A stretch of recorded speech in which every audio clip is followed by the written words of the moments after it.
se me cayeron del tintero. Uno muy importante, el ayuno la próxima semana.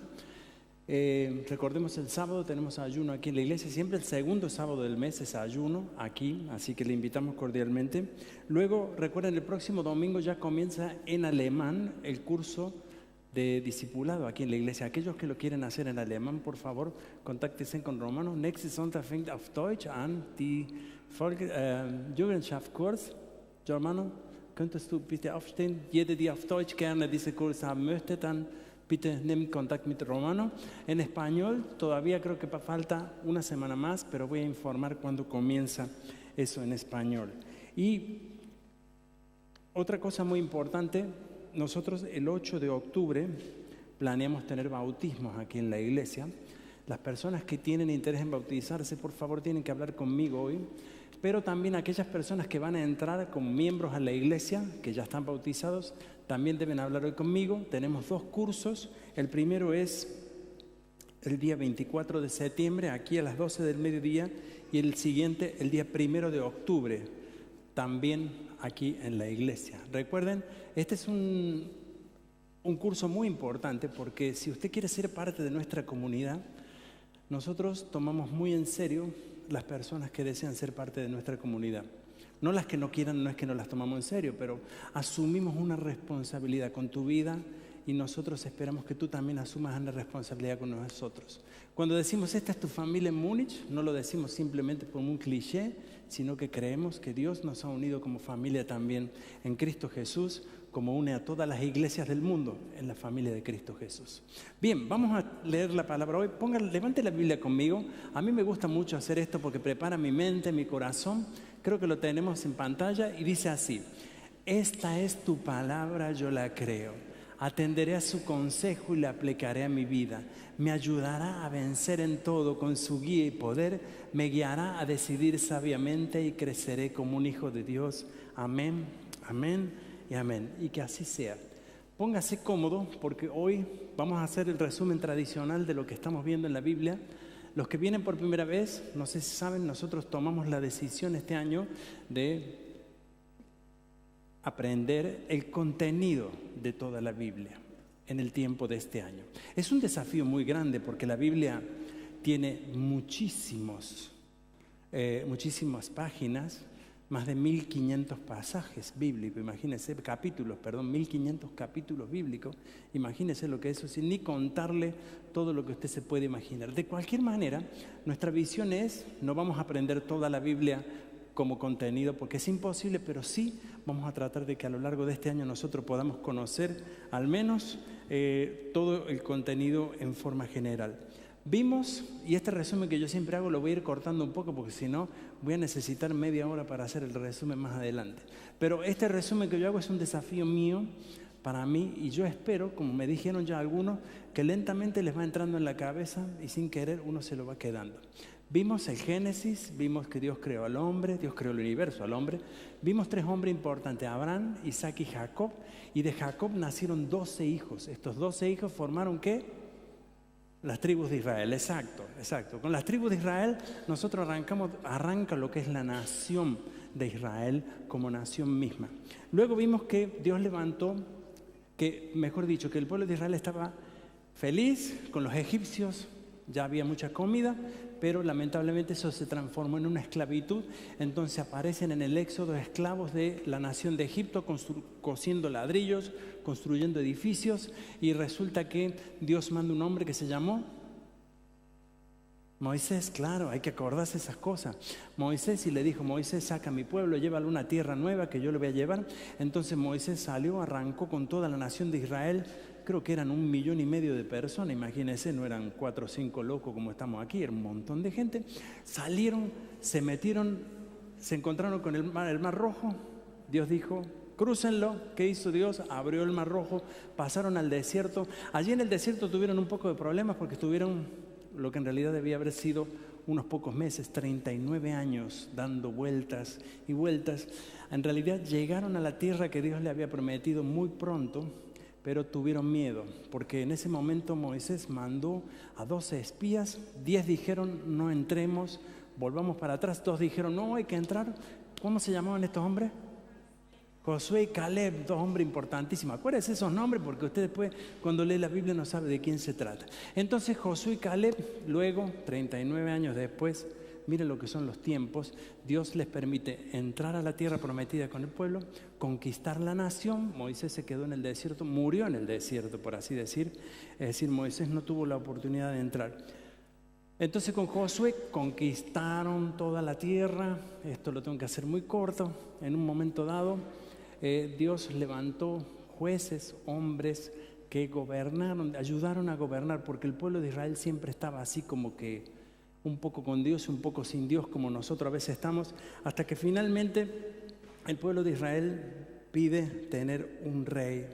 Y fue lo que vimos la semana pasada, la primera oportunidad en que la nación de Israel tiene un rey que se llamaba Saúl, el primer rey. Un hombre que, no lo voy a resumir ahora, fue escogido por Dios, sí, pero no tuvo el corazón de Dios y Dios lo rechazó, lamentablemente. La historia de Saúl es una historia muy compleja, muy difícil, y a veces yo no quiero ser deshonesto ni quiero ser injusto con la vida de un hombre que también, como tú y como yo, quiso hacer la voluntad de Dios, donde las cosas no salieron muy bien. Bien, hoy estamos en ese proceso donde, por así decir, quedamos la semana pasada, cuando Saúl fue rechazado por Dios.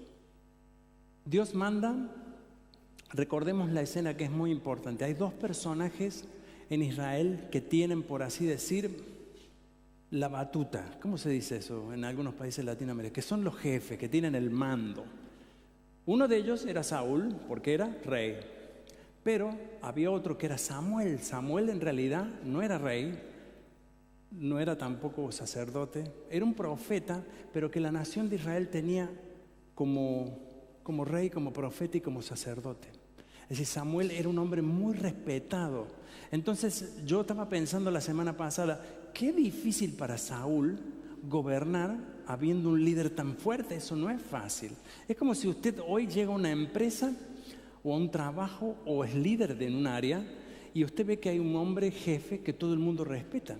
Y usted dice, soy el nuevo jefe. No va a ser fácil. Tampoco fue muy fácil para Saúl en este sentido. De cualquier manera, como Dios había rechazado a Saúl, Dios manda a Samuel y le dice, Samuel, yo quiero que tú escojas un nuevo rey para Israel. Tengamos en cuenta, para entender la historia y lo que está ocurriendo en todo esto, un rey no era derrocado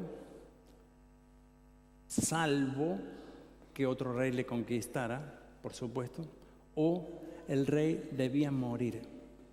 La única forma en que el rey era cambiado tradicionalmente era cuando el rey moría. De tal forma que cuando Saúl fue rechazado por Dios, no dejó de regir, seguía rigiendo, seguía reinando, pero la diferencia es que lo hacía sin Dios. Esta era la diferencia básicamente de lo que estaba ocurriendo. Entonces, Dios manda a Samuel y le dice, yo quiero que tú escojas un nuevo hombre. Imagínense la situación. Samuel sabía que Saúl lo iba a matar si él escogía a alguien más. Saúl, al haberse apartado de Dios, su corazón se había alejado de todo lo que era de Dios. Entonces, Saúl era un hombre intranquilo, era un hombre nervioso. No sé si en la psicología hay alguna determinación para la personalidad de Saúl, pero es muy interesante verla. Saúl tenía lo que nosotros diríamos bronca, odio, venganza, dolor. Creo que es una actitud totalmente normal cuando sentimos rechazo, ¿no? Cuando alguien nos rechaza, nos ponemos, como digo yo, ácidos, ¿no? Porque decimos, no aceptamos este sentido. Bien, entonces lo que ocurre, Samuel llega a la ciudad, todo el mundo le tenía mucho respeto a Samuel porque Samuel era un hombre respetado de Dios. Y cuando llega a la ciudad, Dios le dice, ve a tal lugar, encuéntrate con una persona y él tiene un hijo, a ese vas a ungir como rey de Israel. Samuel, muy hombre de Dios, lleva un sacrificio, va con la excusa. Sí, tenemos que decir la verdad, fue una excusa, pero también era parte de su vida espiritual. Va a sacrificar a Dios y de esa forma incluye a la familia del que sería el futuro rey de Israel. Él va a llegar a la casa de lo que sería el rey David, su padre, en ese momento, que tenía muchos hermanos. Cuando él llega al lugar, ve a los hermanos, había uno de los hijos que era muy guapo, grandote, se ve que era fisicudo, vaya a saber qué. Y en ese momento Dios le advierte, le dice, no, dice, versículo 16, capítulo 16 de 1 Samuel, verso 7. No sé si lo tenemos, si no lo leo yo, que dice, no juzgues por su apariencia o por su estatura, porque yo lo he rechazado. El Señor no ve las cosas de la manera en que tú las ves. La gente juzga por las apariencias, pero el Señor mira el corazón. En ese momento se da cuenta que no era ninguno de los hijos que estaba presente, pero había un último hijo que sí era el que Dios había escogido, era el rey David. Para hablar de David tendremos que hablar de que era un pastor de ovejas, un muchacho jovencito, pequeñito, lleno de valor, de ánimo. El hecho de que cuidara las ovejas no lo hacía menor, pero sí lo determinaba como un hombre decidido y valiente. Cuidar ovejas en los tiempos antiguos, como creo que debe ser hoy, no es una tarea sencilla cuando uno se encuentra allí en el rey, en la naturaleza. Por eso es que cuando lo traen a David, Samuel lo que hace es ungirlo. El hecho de ungir a David como rey en ese momento no lo hacía rey. No. Esto iba a ser un proceso bastante largo y bastante complejo. Recuerde que Saúl había sido rechazado por Dios, pero no había dejado de ser el rey de Israel. Como David era un hombre muy hábil, tenía dos habilidades muy importantes. Una, era un buen músico. Así que los músicos tengan en cuenta, cuando ustedes tocan la música en la antigüedad y hoy es un elemento extraordinario que nos ayuda.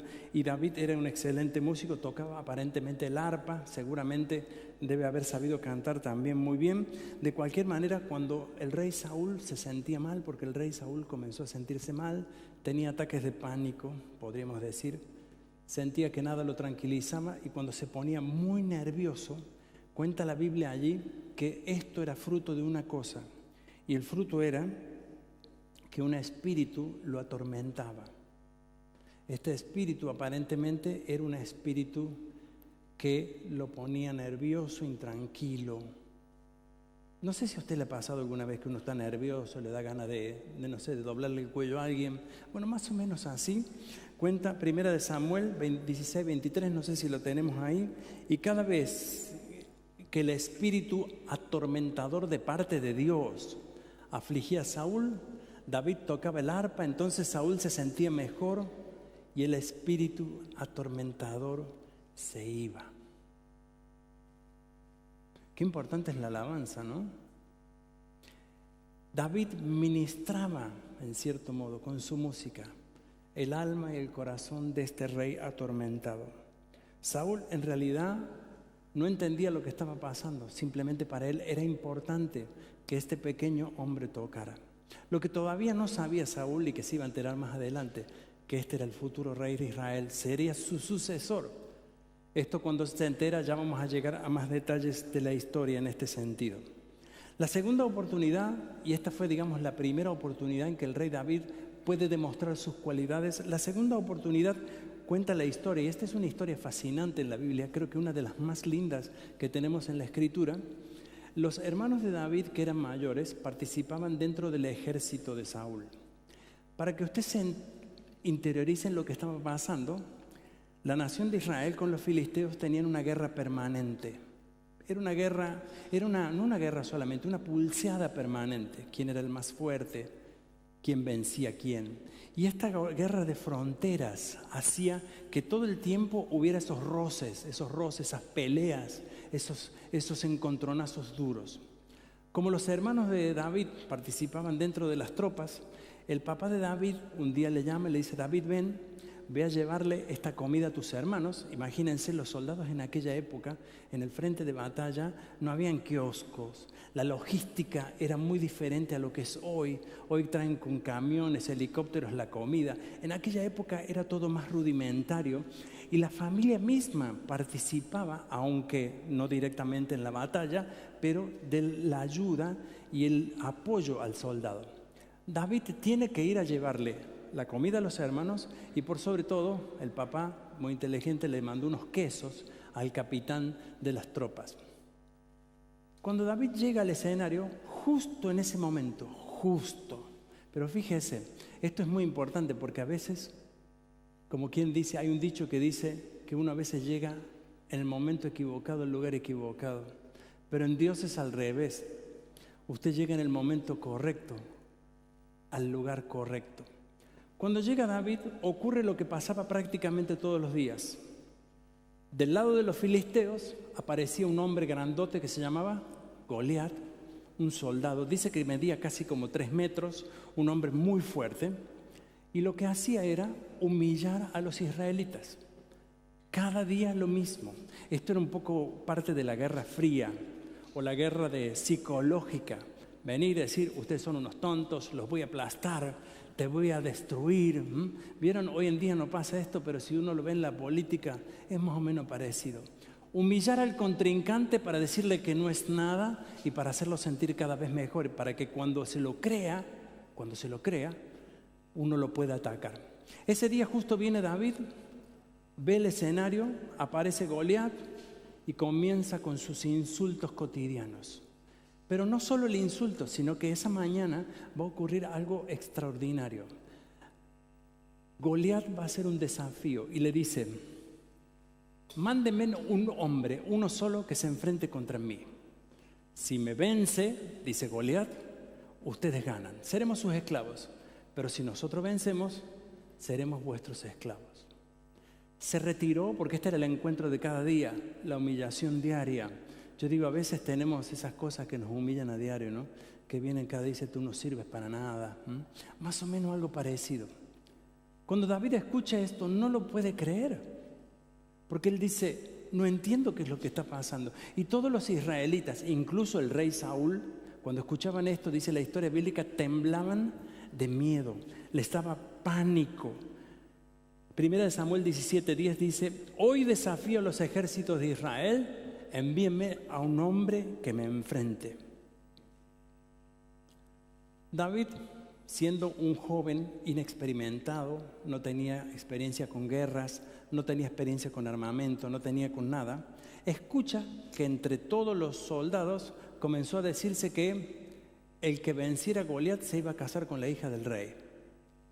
¡Qué motivación! Y así fue más o menos, y David fue preguntando, ¿es cierto lo que dijeron? ¿Es verdad lo que dijeron? Y dijeron que sí. Y David tuvo en sí el desafío, sintió el desafío de Dios de ir a enfrentar a Goliat. Por eso va a Saúl, al rey, y le dice, yo lo voy a enfrentar. Saúl le dice, tú no puedes, no tienes la capacidad, no tienes nada. Y aquí viene lo más increíble de toda esta historia. David en ese momento le dice al rey Saúl la forma en que él enfrentaba el día a día en su oficio. Acuérdense, él era pastor, tenía que defender las ovejas. ¿De quién defendía las ovejas?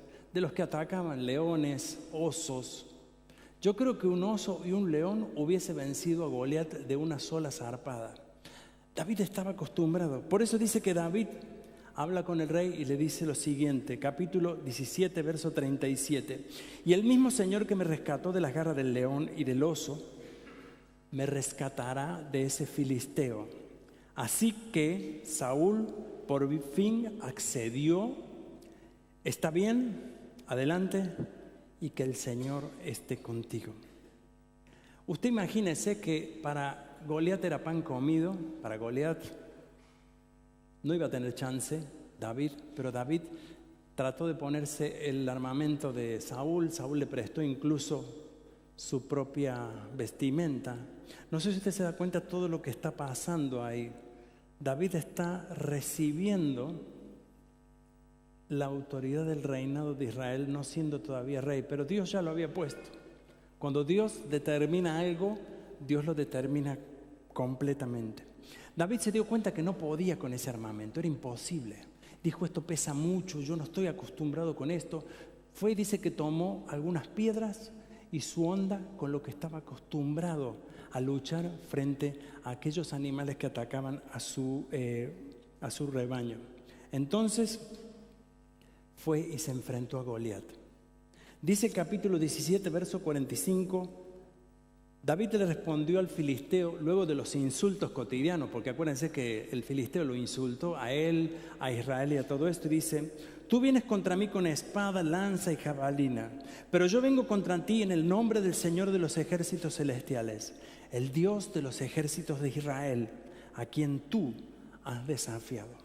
David va a enfrentar a este hombre no confiando en sí mismo, sino confiando en el poder de Dios. Cuenta la historia, y para hacerla breve, porque tenemos mucho todavía para ver, dice que David tomó, antes de que el filisteo se animara a algo, tomó su honda, una piedra, la lanzó y se la clavó en la frente a Goliat. Estratégico, excelente, cayó al suelo Goliat, y David con la misma espada de Goliat fue como acabó ese encuentro violento junto a este hombre, y dice la historia bíblica que ahí mismo le cortó la cabeza. Cuando pasa esto, Saúl estaba contentísimo, claro que sí. Los filisteos por fin serían esclavos, fueron humillados. Por fin el hombre de Dios fue de alguna forma reivindicado, pero esto demostraría que esta actitud de David, este valor en este hombre, le iba a dar el próximo paso, que era ser el futuro rey de Israel. Saúl comienza a tener celos de David, muchos celos. Tanto era así que cuenta la historia bíblica que luego de lo que pasó de este evento con Goliat, dice que el rey Saúl instituyó a David como jefe de los ejércitos de Israel. No tenía otro, por así decir. David pasó a formar parte de esto, pero en este proceso que yo lo cuento ahora muy corto, pero en que pasan días, meses, incluso muchos meses, David comienza a demostrar su valor y comienza a ganar batalla tras batalla. Comienza a demostrar que era un hombre valiente, no solo por la tirada de honda, sino con su propia espada y con su lanza. Y es así como lleva al pueblo de Israel de victoria en victoria. Tanto fue así que la gente comenzó a cantar: Saúl mató a miles, pero David mató a 10,000. Y esto fue el golpe necesario que golpearía el orgullo de Saúl para decir: yo soy el rey, no es David. Pero ya nada podía hacerse para atrás. Fue allí como que Saúl, enfadado, dolido, humillado, no sé cómo llamarle, hay muchas cosas, comienza a intentar matar a David. Escuche lo que le voy a decir. Si usted estuviera sentado en la mesa comiendo con sus amigos, con su jefe, y de pronto su jefe agarra un cuchillo y se lo tira a usted así encima, ¿usted qué pensaría? No me quiere, algo tiene conmigo. Esto pasa no con un cuchillo, con una lanza, con una espada, pasa un montón de veces.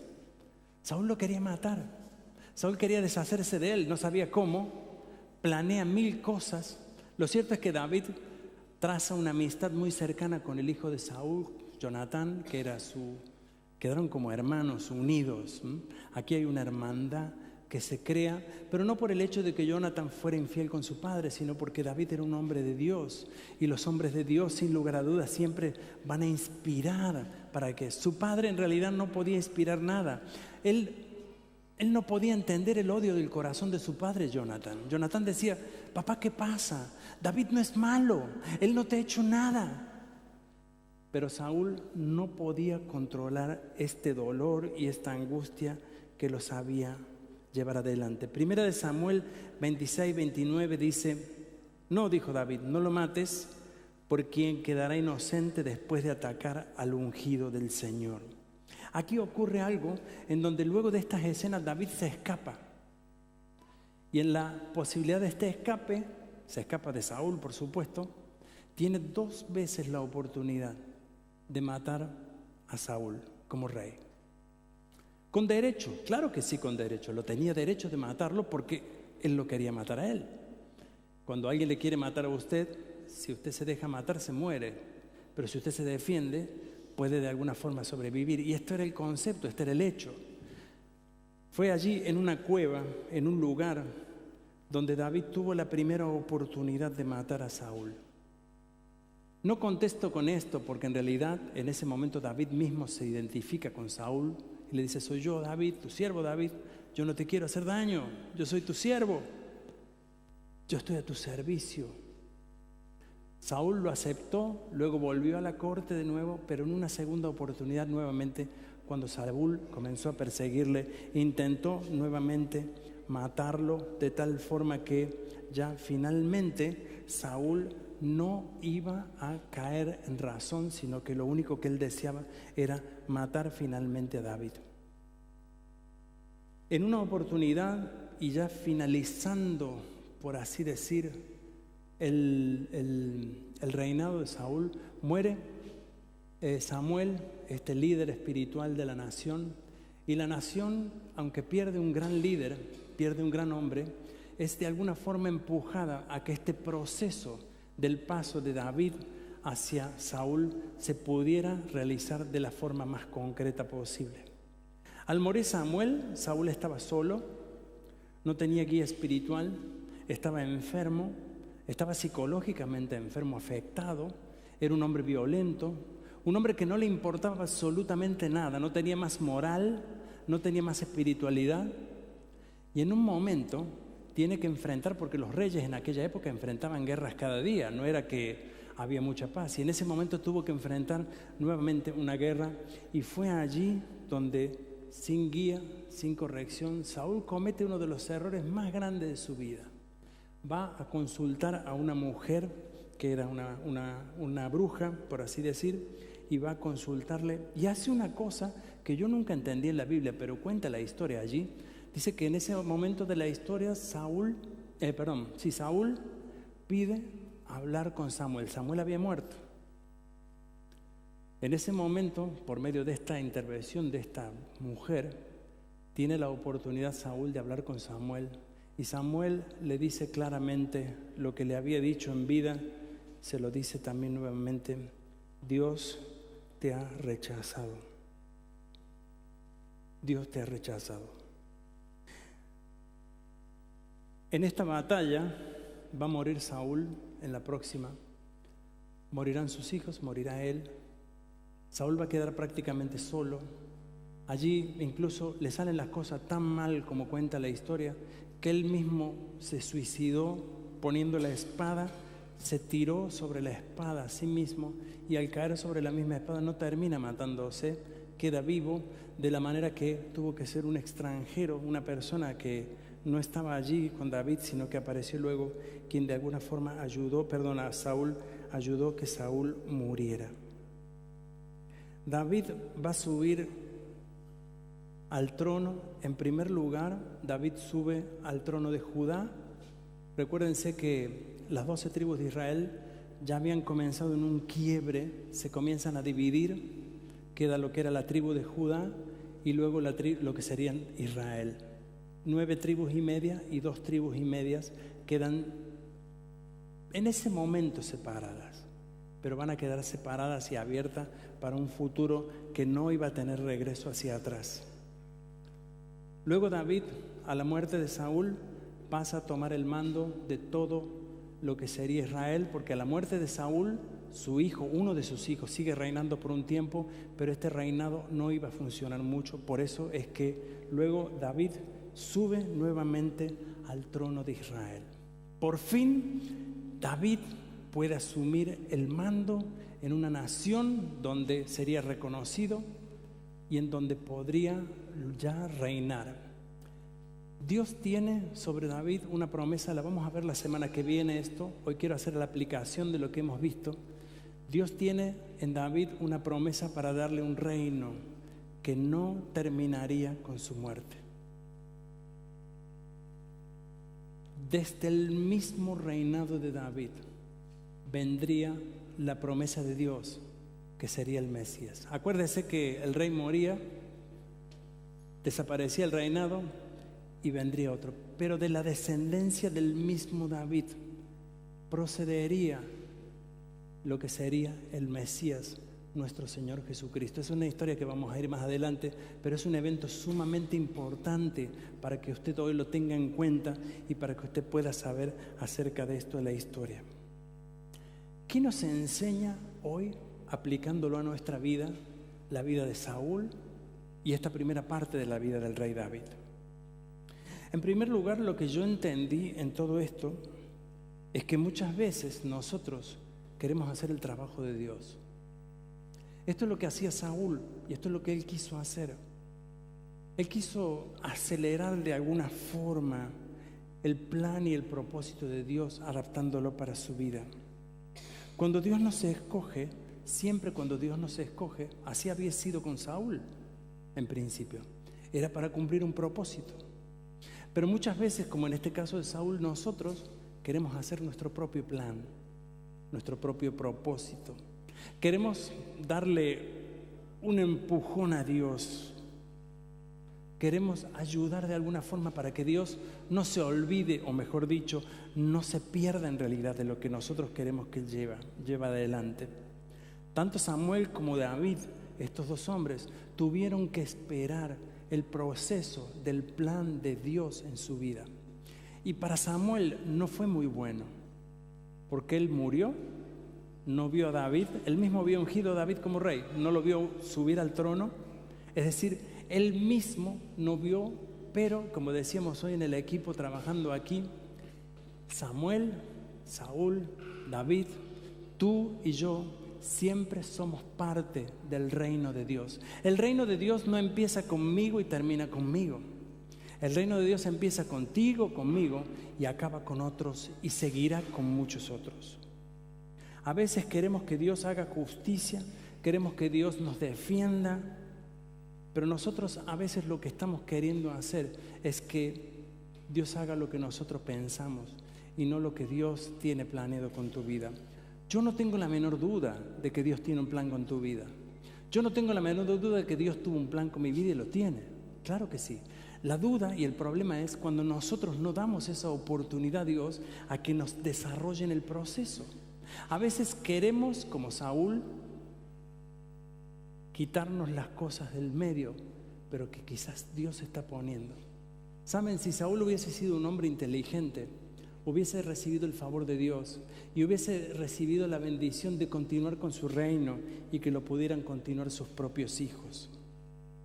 Cuando nosotros hablamos acerca del trabajo de Dios, llega un segundo punto que a mí me hace reflexionar en esto y que es la voluntad de Dios. Es una de las áreas más difíciles que nosotros a veces queremos hacer la voluntad de Dios, pero no queremos renunciar a nuestra voluntad propia, a nuestro criterio, a lo que hoy deseo yo, pero lo que le puse en oración a Dios. Saúl trató de matar a David un montón de veces, pero no era la voluntad de Dios. En ningún momento lo fue.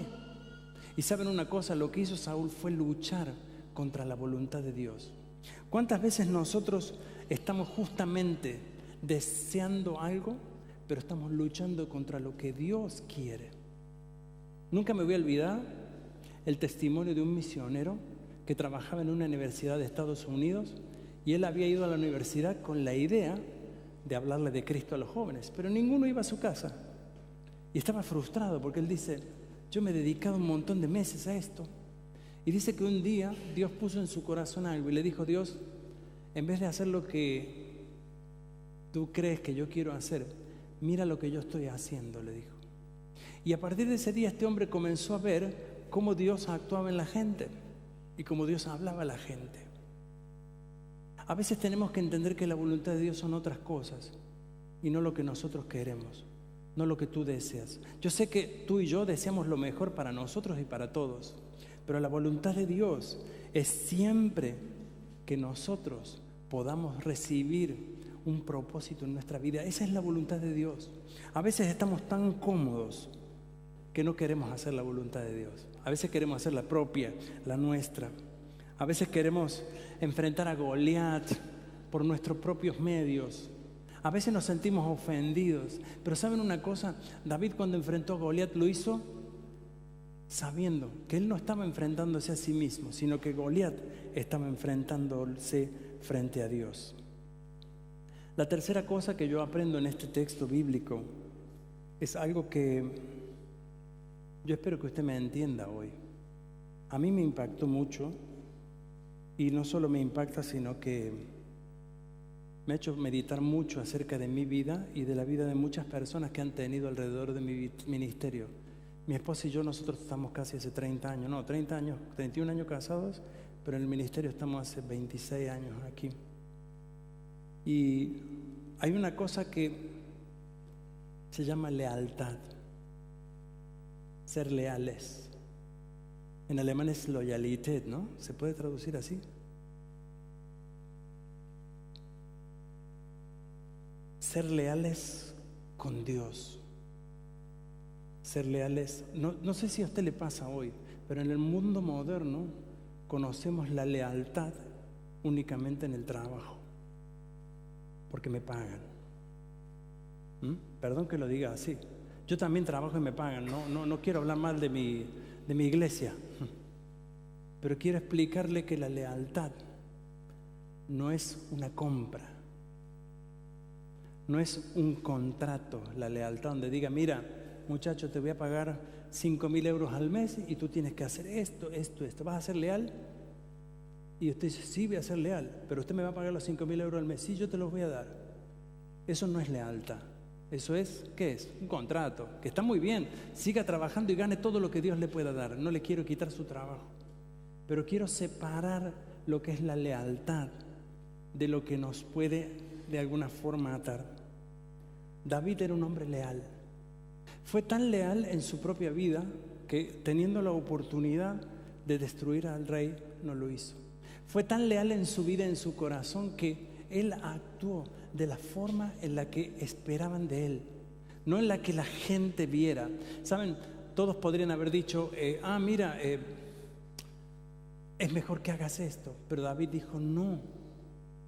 ¿Cómo puedo yo, dijo David, poner la mano sobre el ungido de Dios? David tenía un compromiso con Dios y con su autoridad espiritual, que era el rey, con su autoridad del mundo, que era el rey. ¿Saben? Muchas veces, y yo quiero hacerle una pregunta hoy, porque esta pregunta me la hago yo, pero quiero trasladársela a usted. ¿Es usted leal? ¿Tiene usted esta lealtad primeramente frente a Dios, pero luego también frente a sus superiores en el trabajo, en la iglesia, en donde sea? Yo no quiero poner una autoridad donde a lo mejor usted no lo haya experimentado. ¿Hace usted lo que hace porque le compran para hacerlo? ¿O hace lo que usted hace porque usted es leal a Dios? La lealtad con Dios es una de las cosas más importantes que determinan nuestra calidad como cristianos. Tu calidad como cristiano no lo va a definir tu eficiencia, tu inteligencia, tu poder, tu economía, tu forma de pensar. Eso no define en absoluto el cristiano que eres. Lo que define el cristiano que eres es tu lealtad con Dios. Dios nos escogerá para servirle cuando nuestra lealtad sea lo suficientemente alta como para que podamos servir a Dios. Saben que David tenía autoridad, valentía, sustento divino. Él tenía todo. Él tenía la gente que le apoyaba, un líder que le dijo, tú eres el nuevo rey, que fue Samuel. Tenía la gente del pueblo que le decía, dale, hazlo, toma el mando porque Saúl no nos sirve. Pero él dijo, no, él es nuestro líder. Mientras él viva, yo soy leal al rey. La voluntad de Dios es que primero nosotros seamos leales con sus mandamientos. ¿Somos leales con Dios? La voluntad de Dios para que nosotros le sirvamos es que seamos fieles en lo que hacemos. Yo me he dado cuenta que a veces los creyentes tomamos el servicio a Dios como una limosna que le damos a Dios. Saben, cuando yo era chico, yo vivía al frente de una iglesia, que estaba el colegio donde yo me eduqué en parte, el colegio Robles, un colegio muy tradicional de mi ciudad, católico. Nosotros en ese colegio con mi hermano mayor íbamos medio pupilo, que se llama, estábamos todo el día en el colegio. Y en la entrada del colegio, de la iglesia que tenía el colegio al lado, había una gruta que hacía honor a la Virgen, no sé si creo que era la Virgen María o alguna otra, no sé si era Virgen María o la Virgen del Valle, no recuerdo. Y en ese lugar había al lado una caja que decía limosna y tenía un huequito así. En aquella época existían algunas monedas en Argentina que eran la de 1 peso, había una de 25, no sé si eran centavos o qué, había la de medio peso que era un barquito, me acuerdo todo eso, la del cabildo, pero la moneda más grande entraba así como que había que empujarla. Limosna, no había capacidad ni para un billete, no había capacidad para poner 50 monedas, una cajita así. Y eso es el concepto que nosotros tenemos de lo que damos a Dios muchas veces, la limosna. Damos, ¿qué es la limosna? Lo que le sobra, lo que nos sirve, lo que nadie quiere, pero cuando se junta mucho, parece bastante. Si usted tiene el concepto de servir a Dios como una limosna, usted nunca llegará a ser rey. Nunca. Usted tendrá una oportunidad de hacer algo. Si usted tiene el concepto de la limosna y falta de lealtad, usted y yo no le servimos a Dios para nada. Es más, creo que podemos ser un estorbo. Es más, creo que podemos pasar como Saúl, que ahí lo tuvo que aguantar todo el mundo porque no hubo otra opción hasta que desearan su propia muerte. Primera de Juan 2:17 dice así: el mundo pasa y sus deseos, pero el que hace la voluntad de Dios permanece para siempre. El que hace la voluntad de Dios permanece para siempre. Lealtad implica para nosotros estar completamente unidos, sometidos, creyéndole a Dios. Yo creo que en nuestra iglesia, y voy a hablar por mi iglesia y voy a hablar por las otras iglesias también, aquí hay mucha gente cómoda, sentada. Perdón, no es que yo esté parado y no esté cómodo, estoy cómodo aquí. Pero cuando me refiero a sentado y cómodo es cuando esperamos que otro haga. Y cuando nosotros queremos servir a Dios, cuando queremos hacer la voluntad de Dios no se hace sentado, se hace en acción. La voluntad de Dios es cuando nosotros nos ponemos en acción para decir: Señor, heme aquí, aquí estoy dispuesto. Yo me he dado cuenta que hoy en día la sociedad en la que yo vivo hoy, si me equivoco luego me lo puede decir, lo voy a aceptar también. Pero la sociedad en la que vivimos hoy es una que se relaciona con personas cool, que sean como a uno le gusta. Estamos muy poco decididos a sacrificar comodidad para servir a Dios. Buscamos el éxito de alguna forma. Yo me he dado cuenta que hoy en día todo el mundo quiere llegar al éxito y parece que el éxito fuera el motor, que en algún momento llego y alguien me dice arriba: llegaste al lugar. Pero ¿saben una cosa? Ese éxito no existe, porque nosotros estamos en el mundo para servir. Somos instrumentos de Dios para su servicio. Yo me he dado cuenta, no solo en mi iglesia, estoy hablando generalmente, no tome esto como que estoy hablando de alguien, estoy hablando en generalidades. Me he dado cuenta que hoy en día es tan difícil encontrar hombres y mujeres que puedan guiar a la sociedad joven de hoy, los adolescentes, los niños. Gente que quiera sacrificar parte de su vida para servir a Dios aquí en la iglesia o en cualquier otra iglesia. Es muy difícil hoy. Hoy queremos estar rodeados de gente que muestre que parece que todo está bien, que todo es exitoso, para que me vean bien vestido, bien acomodado, bien peinado y que digan: wow, qué terror. Muchos venimos con sueños propios, decimos: Dios me va a usar, Dios me va a llamar, pero no estamos dispuestos a dar lealtad. No estamos dispuestos a dar lealtad. Ser leales, hermanos, ser leales es muy distinto, y esto es lo que tenemos que aprender hoy de la vida de Saúl, pero también de la vida del rey David. Ser leales implica quedarnos hasta el final, hasta el último momento. Ser leales implica que solo nos vamos a mover cuando Dios diga: es el momento para moverse. Puedes ir aquí, puedes ir para allá. Una de las cosas que más me impactó en el rey David fue esta. Primero la lealtad y luego la competencia. Era un hombre competente, inteligente, sabio, no tenía temor. Él sabía a quién servía, él sabía lo que estaba haciendo, no dependía de que todo el mundo le aceptara. ¿Saben que cuando él estaba allí hablando con sus hermanos y los otros soldados, dijo, yo puedo enfrentar a ese hombre? Y todo el mundo se le reía. Todo el mundo le decía, pero los hermanos le dijeron, andate a casa a cuidar las ovejas, como diciendo, es lo único bueno que podés hacer. Vete de aquí, no nos avergüences más, la gente ve las estupideces que estás diciendo. Eso le dijeron los hermanos. No dijeron estupideces, pero yo creo que entre hermanos nos podemos hablar así, actualmente y antiguamente. Tú no eres capaz, no sirves. Pero David dijo, no. Esta competencia del rey David lo hizo apto, lo hizo el hombre que Dios quería para él. Dice que David fue un hombre según el corazón de Dios. Esta no va a ser la primera batalla que David va a tener que librar. David va a pasar por momentos muy difíciles de su vida, ya lo vamos a ver la semana que viene. La historia de David es tremenda.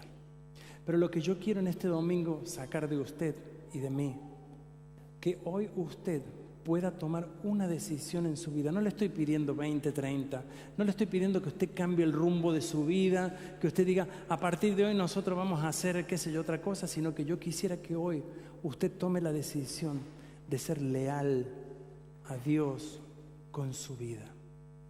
Lealtad no implica perfección. Yo no le estoy pidiendo que usted sea perfecto.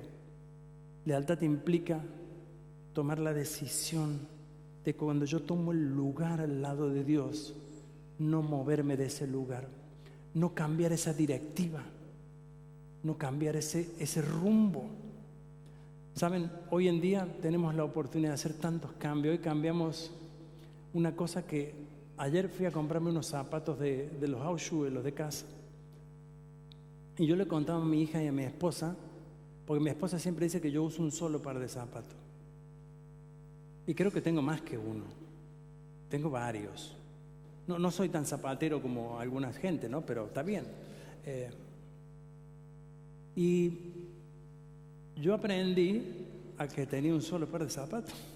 Cuando yo era chico no tenía 10. Uno. Entonces me acostumbré siempre a usar uno, el que veía, el que estaba ahí. Y eso es como que de alguna forma me llevó a esa costumbre, a esa forma.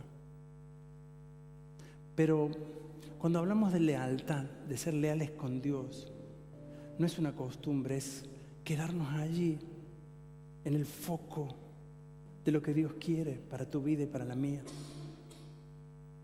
Hoy cambiamos las cosas, cambiamos los zapatos, cambiamos las amistades, cambiamos la iglesia, cambiemos la familia. Hoy parece que ser leal no es cool. Pero créame una cosa, si usted quiere vivir con el Señor en su vida y en su corazón, va a tener que tomar esta decisión hoy, ser leal. Cuando alguien ponga algo en su mano, que sepa que lo puede confiar. No que mañana el día le amaneció a diferente y usted cambia de idea.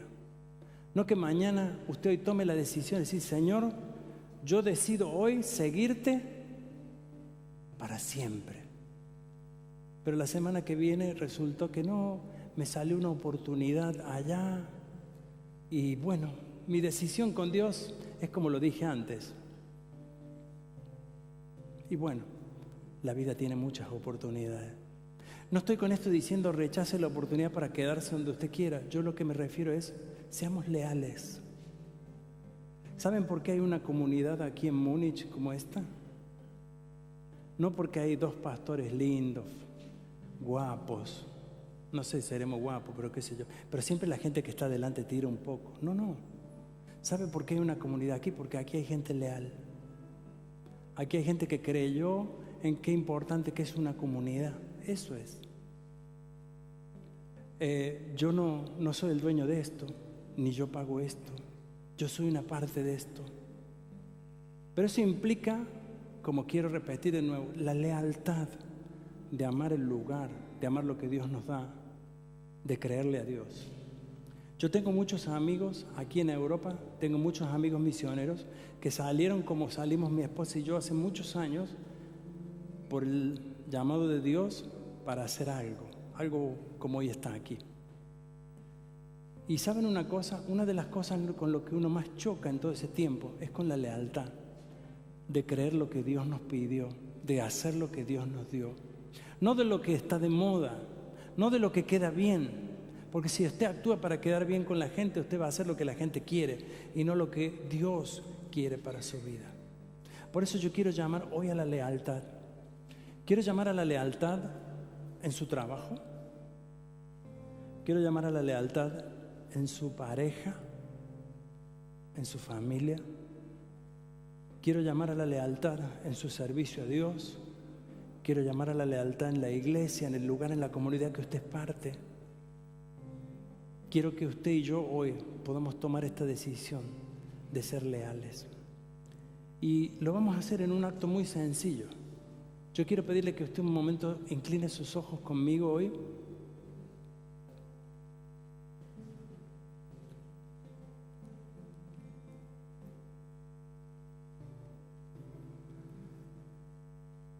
Y que usted en este momento piense un poco. Dios te está llamando hoy a que tú seas parte de su vida, de su servicio. Este domingo Dios está llamando a líderes futuros, líderes de jóvenes, de adolescentes, de adultos. Dios está llamando este domingo a maestros, a gente que ayuda, músicos. Los está llamando y les está diciendo: yo quiero ponerte en este lugar, necesito que seas leal. Y si tú sientes este llamado hoy, quiero que tú hagas una decisión frente a Dios y que tú le digas: Señor, aquí estoy para lo que tú quieras y voy a ser leal. Pero esta decisión de lealtad es una decisión que va más allá de este momento. Voy a ser leal siempre contigo, Señor. Si tomas esta decisión hoy y de alguna forma si lo deseas, puedes hacerlo. No sé si te sientes ganas de ponerte de pie o no sé, lo que sientas o cómo te sientas. Como si quieres quedarte sentado, te sientas. A mí me gustan las decisiones, tomarlas haciendo algo. Y si tú sientes esto en tu corazón, hazlo hoy. Yo voy a pedirle a los músicos que ellos nos acompañen un poco con la música, nos acompañen y nos ayuden a tomar esta decisión y a que este día, hoy, sea inolvidable para nosotros. Señor Jesús, yo te pido ahora que tú mires nuestro corazón. Queremos ser leales, Dios. Pactamos contigo lealtad, Señor, en nuestra vida. Queremos servirte. Queremos ser fieles, Señor. Tú conoces nuestro corazón, Señor. Tú sabes. Y tú sabes lo que sentimos hoy. A ti sea la gloria, Jesús. En tu nombre. Amén. Sí. Yo solamente quería decir unas cosas mientras comenzamos. Algo que no me podía callar simplemente cuando el pastor hablaba. A veces cuando Dios nos llama, nos sentimos que no estamos listos todavía. A veces cuando Dios nos llama sentimos que no, muchas cosas en mi vida todavía tienen que cambiar y tengo que pasar por muchas cosas todavía y nosotros vemos a Dios como alguien que, bueno, yo puedo llegar a Dios cuando yo esté perfecto, yo voy a hacer eso, cuando yo me ponga bien y cuando yo me ponga las pilas en Dios y todo. Pero no sabemos que el mejor padre no es aquel que solamente da al hijo, ¿no es cierto? Cuando un padre da a su hijo, obviamente el padre va a dar al hijo. Pero el mejor padre es que le enseña al hijo también a agarrarlo. Por ejemplo,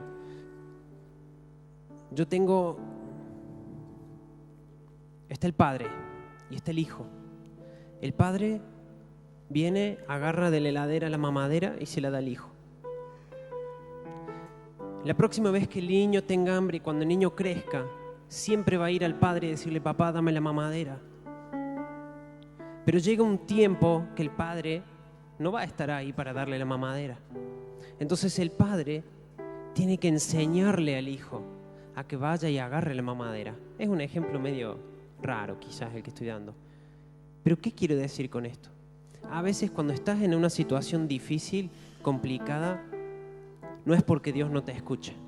No es porque Dios no te está dando lo que vos necesitas, sino es porque te está enseñando a que es de otra forma, porque te está enseñando que tenés que agarrar la cosa de otro lado.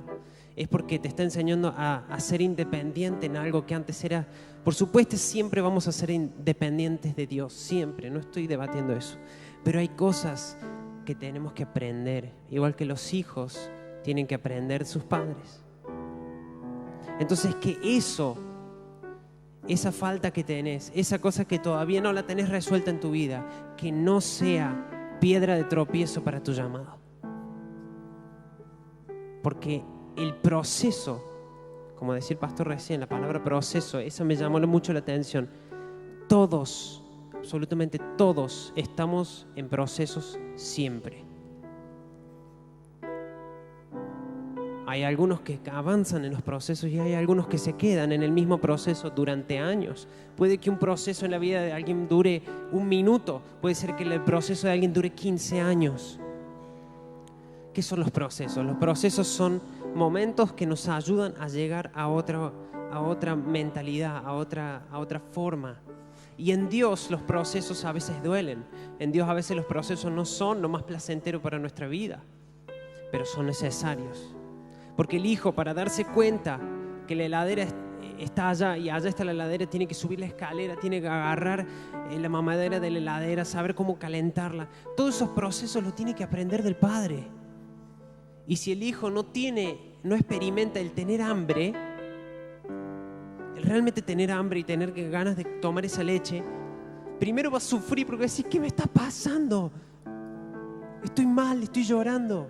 Pero era por necesidad de leche, porque necesitaba esa leche y se tenía que dar solo cuenta y tenía que ir a ese lugar a buscarla. Bueno, es un ejemplo nomás, pero que el proceso en el que estás es un proceso, pasa, no significa que estás en ese proceso para siempre, no significa que Dios se olvidó de ti, significa simplemente que tenemos que aprender día a día, una vez atrás de la otra. Quisiera que podamos poner hoy nuestra mirada en Él, cantar esta canción juntos, mi mirada puesta en ti. Pónete de pie si te es posible, si quieres. Y cantemos esta canción a Él, diciéndole: no importa en la situación que esté, no importa lo que esté pasando, no importa si haya 1000 gigantes frente a mí, no importa si tu llamado parece más lejos que cualquier otra cosa en el mundo, Señor. Yo pongo mi mirada en ti, Jesús. Yo pongo mi mirada en ti. Comienza a orar, comienza a decirle lo que está en tu corazón y decirle: Señor Jesús, ponemos nuestra mirada en ti, Jesús. Ponemos nuestra mirada en ti, Señor. No nos podemos callar más, Señor. Aceptamos los procesos, Señor, como procesos de aprendizaje en ti, Señor. Y cuando estamos pasando momentos malos, Señor, sabemos que cuando ponemos en tus manos todo va a ser para bien, Jesús. Todo, Señor. Miro a otro lado, mi alma está pegada a ti. Tu dulzura cada día me asombra. Estoy enamorado, no cambiaría nada por ti.